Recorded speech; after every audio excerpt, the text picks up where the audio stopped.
2 साल पूर्व 5 अगस्त 2019 को जब ये ऐतिहासिक फैसला आया तो इसी कश्मीर भवन में कश्मीर समिति दिल्ली ने बहुत ही जश्न मनाया कि आज बहुत सालों के बाद 70 सालों के बाद ये कोई ऐसा लीडर आया जिन्होंने ये निरस्त किया और हमने उस टाइम बहुत ही इसका वेलकम किया और ये हमारे लिए बहुत उस टाइम तो ये लग रहा था कि हमारे लिए बहुत अच्छा होने वाला है। बट 2 साल के बाद भी आज भी परिस्थितियां जो थी उस टाइम वो आज भी हमारे साथ कश्मीरी पंडित के लिए कुछ नहीं बदला इन 2 सालों में।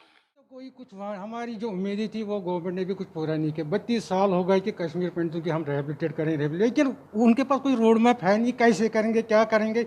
ये कुछ एम्प्लॉइज़ वहाँ गए बेचारे रहने के लिए, इन्होंने बोला हाँ जी इतने क्वार्टर बन गए कश्मीर पंडित को रिहेबिलिटेट करेंगे, लेकिन वो थोड़ी कश्मीर पंडित को रिहेबिलिटेट करेंगे। वो जो पैकेज के अंडर वहाँ गए वो उनके लिए है, पूरी उनके कश्मीर पंडित में कोई रिहेबिलिटेशन है ही नहीं, ना कोई रोड मैप है ना कुछ है, कैसे ले जाएं कैसे रखेंगे हमें।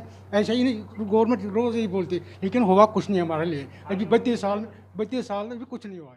ये 6000 एम्प्लॉयज़ नहीं है कि यह रिहेबिलिटेशन है और यही कश्मीरी पंडित थे। 7.5 lakhs, मोर देन दैट। अभी तो बहुत सारे हैं कि जो रजिस्टर्ड ही नहीं हुए, तो उनके लिए हम तो ये जब तक वो रोड मैप हमारी लीडरशिप के साथ कश्मीर समिति दिल्ली और जितने भी हमारे कोई ऑर्गेनाइजेशन है उनके साथ बैठ के गवर्नमेंट ऑफ इंडिया हमें निमंत्रण नहीं करे, हमें उनको सुझाव चाहिए और उनका रोड मैप ना दे, तब तक हमारे लिए कोई बोलना मुझे लग रहा नहीं मुनासिब होगा कि हम बोले कि गवर्नमेंट कुछ कर रही है कश्मीर।